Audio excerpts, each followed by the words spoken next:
आगामी असम विधानसभा चुनाव में किस पार्टी की बनेगी सरकार और कौन बनेगा असम का अगला मुख्यमंत्री। जनता के मन में यही सवाल है कि आगामी विधानसभा चुनाव होने वाले हैं, उसमें असम में किस पार्टी की सरकार बनेगी और असम का अगला मुख्यमंत्री कौन बनेगा। तो इसी बीच जनता के बीच से एक ओपिनियन पोल सर्वे सामने आया है। क्या है वो ओपिनियन पोल सर्वे जिसके आंकड़े आपको भी चौंका सकते हैं। तो जिलेवार आंकड़े बताने से पहले आपको बता दें कि असम में अगले विधानसभा चुनाव 2026 में होंगे, क्योंकि वहां की मौजूदा विधानसभा का 5 साल का कार्यकाल 20 मई 2026 को समाप्त हो रहा है। तो जनता के बीच से जो ओपिनियन पोल सर्वे सामने आया है उसके आंकड़े आपको जिलेवार बता रहे हैं कि किस पार्टी के खाते में किस जिले से कितनी सीटें जाने की संभावना है। तो आपको बता दें कि असम में विधानसभा की कुल 126 सीटें हैं और किसी भी पार्टी को पूर्ण बहुमत की सरकार बनाने के लिए 64 सीटों की ज़रूरत होती है। तो आइए सबसे पहले हम बात करते हैं शिवसागर की। शिवसागर में विधानसभा की कुल 4 सीटें हैं। अगर बीजेपी की बात की जाए तो बीजेपी के खाते में यहां से 3 सीटें जाने का अनुमान है, तो वहीं कांग्रेस पार्टी के खाते में महज 1 सीट ही जाती हुई दिखाई दे रही है। अगर अन्य की बात की जाए तो अन्य के खाते में शिवसागर डिस्ट्रिक्ट से कोई भी सीट जाने की संभावना नहीं है। अगला जिला है होजाई। होजाई में विधानसभा की कुल 3 सीटें हैं। अगर बीजेपी की बात की जाए तो बीजेपी के खाते में होजाई से 2 सीटें जाने का अनुमान है, तो वहीं कांग्रेस पार्टी के खाते में 1 सीट जाती हुई दिखाई दे रही है। अगर अन्य की बात करें तो अन्य का यहां से खाता खुलता हुआ दिखाई नहीं दे रहा है। अगला जिला है सोनितपुर। सोनितपुर में विधानसभा की कुल 6 सीटें हैं। अगर बीजेपी की बात करें तो बीजेपी के खाते में यहां से सबसे अधिक 4 सीटें जाने का अनुमान है, तो वहीं कांग्रेस की बात की जाए तो कांग्रेस पार्टी के खाते में महज 2 सीट ही जाती हुई दिखाई दे रही हैं। अगर अन्य की बात करें तो अन्य के खाते में सोनितपुर से कोई भी सीट जाने का अनुमान नहीं है। अगला जिला है हैलाकांडी। हैलाकांडी में विधानसभा की 3 सीटें हैं।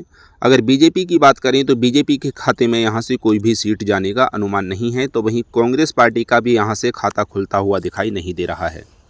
अगर अन्य की बात करें तो अन्य के खाते में हैलाकांडी की 3 सीटें जाने का अनुमान है।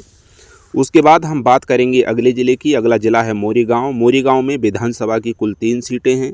अगर बीजेपी की बात करें तो बीजेपी के खाते में 2 सीटें जाने का अनुमान है, तो वहीं कांग्रेस पार्टी के खाते में भी 1 सीट जाती हुई दिखाई दे रही है। अगर अन्य की बात करें तो अन्य के खाते में मोरीगांव से कोई भी सीट जाने का अनुमान नहीं है।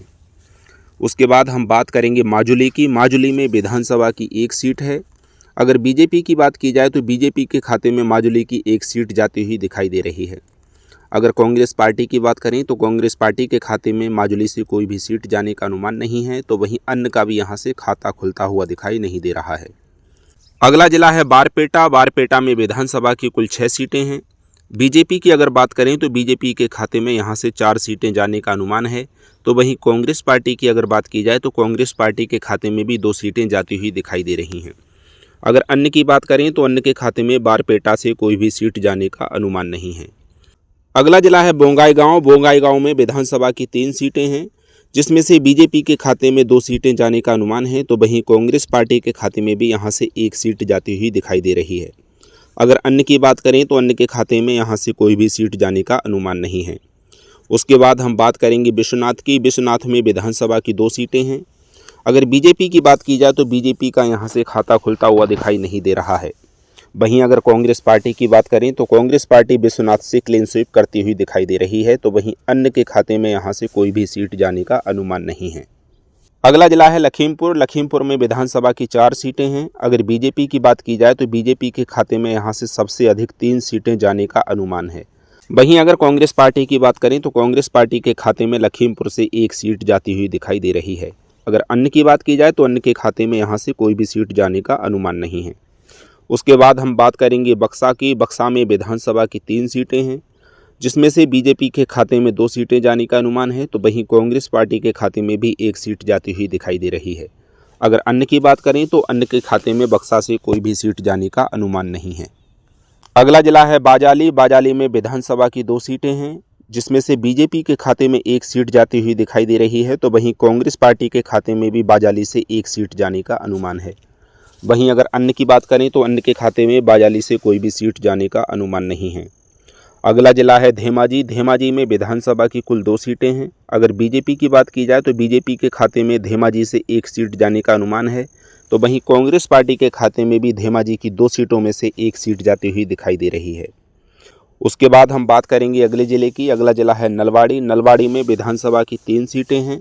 अगर बीजेपी की बात की जाए तो बीजेपी नलवाड़ी से क्लीन स्वीप करती हुई नजर आ रही है, यानी कि 3 की 3 सीटें बीजेपी के खाते में जाती हुई दिखाई दे रही हैं। अगर कांग्रेस पार्टी की बात करें तो कांग्रेस पार्टी के खाते में नलवाड़ी से कोई भी सीट जाने का अनुमान नहीं है।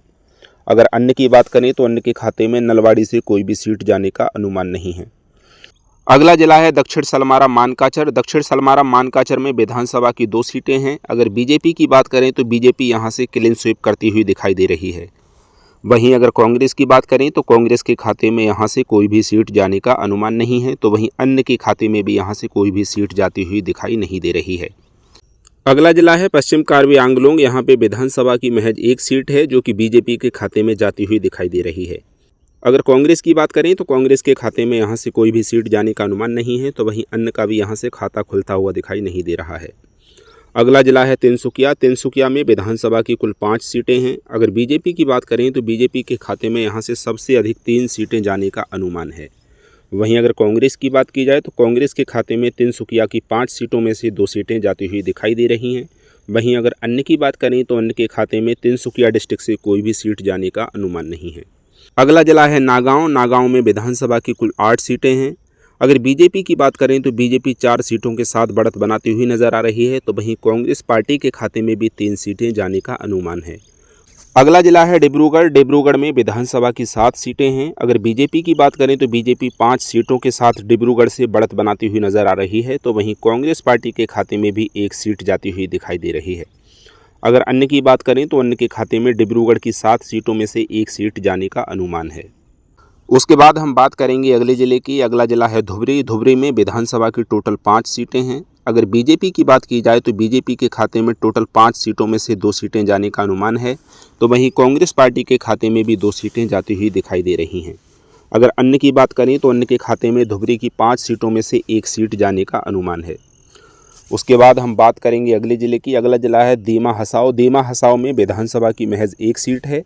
अगर बीजेपी की बात करें तो बीजेपी के खाते में दीमा हसाओ की 1 सीट जाती हुई दिखाई दे रही है, तो वहीं कांग्रेस और अन्य की बात करें तो कांग्रेस और अन्य के खाते में यहाँ से कोई भी सीट जाने का अनुमान नहीं है। अगला जिला है दरांग। दरांग में विधानसभा की कुल 4 सीटें हैं। अगर बीजेपी की बात करें तो बीजेपी के खाते में दरांग से 1 सीट जाने का अनुमान है, तो वहीं कांग्रेस पार्टी की अगर बात की जाए तो कांग्रेस पार्टी के खाते में दरांग से 2 सीटें जाती हुई दिखाई दे रही हैं, तो वहीं अन्य के खाते में भी यहाँ से 1 सीट जाने का अनुमान है। उसके बाद हम बात करेंगे अगले जिले की। अगला जिला है गोलाघाट। गोलाघाट में विधानसभा की कुल 5 सीटें हैं, जिसमें से बीजेपी 3 सीटों के साथ बढ़त बनाती हुई नजर आ रही है, तो वहीं कांग्रेस के खाते में भी यहाँ से 2 सीटें जाने का अनुमान है। वहीं अगर गोलाघाट से अन्य की बात करें तो अन्य के खाते में गोलाघाट से कोई भी सीट जाने का अनुमान नहीं है। अगला जिला है जोरहाट। जोरहाट में विधानसभा की कुल 4 सीटें हैं। अगर बीजेपी की बात की जाए तो बीजेपी जोरहाट से 2 सीटों के साथ बढ़त लेती हुई नजर आ रही है, तो वहीं कांग्रेस पार्टी भी 2 सीटों के साथ बढ़त बनाती हुई नजर आ रही है। अगर अन्य की बात करें तो अन्य के खाते में जोरहाट से कोई भी सीट जाने का अनुमान नहीं है। अगला जिला है चराईदेव। चराईदेव में विधानसभा की कुल 2 सीटें हैं। अगर बीजेपी की बात करें तो बीजेपी चराईदेव से 1 सीट के साथ बढ़त बनाती हुई नजर आ रही है, तो वहीं कांग्रेस पार्टी भी 1 सीट लेती हुई नजर आ रही है। वहीं अगर अन्य की बात करें तो अन्य के खाते में चराईदेव से कोई भी सीट जाने का अनुमान नहीं है। अगला जिला है चिरांग। चिरांग में विधानसभा की कुल 2 सीटें हैं। अगर बीजेपी की बात करें तो बीजेपी 2 सीटों के साथ बढ़त बनाती हुई नजर आ रही है, या यूं कहें कि बीजेपी चिरांग से क्लीन स्वीप करती हुई नजर आ रही है। अगर कांग्रेस की बात करें तो कांग्रेस के खाते में चिरांग डिस्ट्रिक्ट से कोई भी सीट जाने का अनुमान नहीं है, तो वहीं अन्य के खाते में भी चिरांग से कोई भी सीट जाती हुई दिखाई नहीं दे रही है। उसके बाद हम बात करेंगे अगले जिले की। अगला जिला है गोलपाड़ा। गोलपाड़ा में विधानसभा की कुल 4 सीटें हैं। अगर बीजेपी की बात करें तो बीजेपी 2 सीटों के साथ बढ़त बनाती हुई नजर आ रही है, तो वहीं कांग्रेस पार्टी के खाते में भी 2 सीटें जाने का अनुमान है। अगर अन्य की बात करें तो अन्य के खाते में यहाँ से कोई भी सीट जाने का अनुमान नहीं है। उसके बाद हम बात करेंगे कोकराझार की। कोकराझार में विधानसभा की कुल 3 सीटें हैं। अगर बीजेपी की बात करें तो बीजेपी के खाते में यहाँ से 2 सीटें जाने का अनुमान है, तो वहीं कांग्रेस पार्टी के खाते में महज 1 सीट ही जाती हुई दिखाई दे रही है। अगर अन्य की बात करें तो अन्य के खाते में कोकराझार से कोई भी सीट जाने का अनुमान नहीं है। अगला जिला है कामरूप। कामरूप में विधानसभा की 6 सीटें हैं। अगर बीजेपी की बात करें तो बीजेपी के खाते में कामरूप डिस्ट्रिक्ट से 4 सीटें जाने का अनुमान है, तो वहीं कांग्रेस के खाते में भी यहाँ से 2 सीटें जाती हुई दिखाई दे रही हैं। अगर अन्य की बात करें तो अन्य के खाते में यहाँ से कोई भी सीट जाने का अनुमान नहीं है। अगला जिला है कामरूप मेट्रो। कामरूप मेट्रो में विधानसभा की कुल 4 सीटें हैं। अगर बीजेपी की बात करें तो बीजेपी के खाते में यहाँ से 2 सीटें जाने का अनुमान है, तो वहीं कांग्रेस पार्टी के खाते में भी 2 सीटें जाती हुई नजर आ रही हैं। अगर अन्य की बात करें तो अन्य के खाते में यहाँ से कोई भी सीट जाने का अनुमान नहीं है। उसके बाद हम बात करेंगे कछार की। कछार में विधानसभा की कुल 7 सीटें हैं। अगर बीजेपी की बात की जाए तो बीजेपी यहाँ से 4 सीटों के साथ बढ़त लेती हुई नजर आ रही है, तो वहीं कांग्रेस पार्टी के खाते में भी 3 सीटें जाने का अनुमान है। वहीं अन्य की बात करें तो अन्य के खाते में कछार से कोई भी सीट जाने का अनुमान नहीं है। अगला जिला है करीमगंज। करीमगंज में विधानसभा की 5 सीटें हैं। अगर बीजेपी की बात करें तो बीजेपी के खाते में करीमगंज से 3 सीटें जाने का अनुमान है। वहीं अगर कांग्रेस की बात की जाए तो कांग्रेस के खाते में करीमगंज से 2 सीटें जाती हुई दिखाई दे रही हैं। तो अगर अन्य की बात करें तो अन्य के खाते में यहाँ से कोई भी सीट जाने का अनुमान नहीं है। अगला जिला है उदालगुड़ी। उदालगुड़ी में विधानसभा की कुल 3 सीटें हैं। अगर बीजेपी की बात करें तो बीजेपी 3 सीटों के साथ यहाँ से बढ़त बनाती हुई नजर आ रही है, या यूँ कहें कि 3 सीटों के साथ बीजेपी क्लीन स्वीप करती हुई दिखाई दे रही है। अगर कांग्रेस की बात करें तो कांग्रेस के खाते में यहाँ से कोई भी सीट जाने का अनुमान नहीं है, तो वहीं अन्य के खाते में भी यहाँ से कोई भी सीट जाती हुई दिखाई नहीं दे रही है। उसके बाद हम बात करेंगे अगले जिले की। अगला जिला है कार्बी आंगलोंग। कार्बी आंगलोंग में विधानसभा की 3 सीटें हैं। अगर बीजेपी की बात करें तो बीजेपी 2 सीटों के साथ बढ़त लेती हुई नजर आ रही है, तो वहीं कांग्रेस पार्टी के खाते में भी यहाँ से 1 सीट जाने का अनुमान है।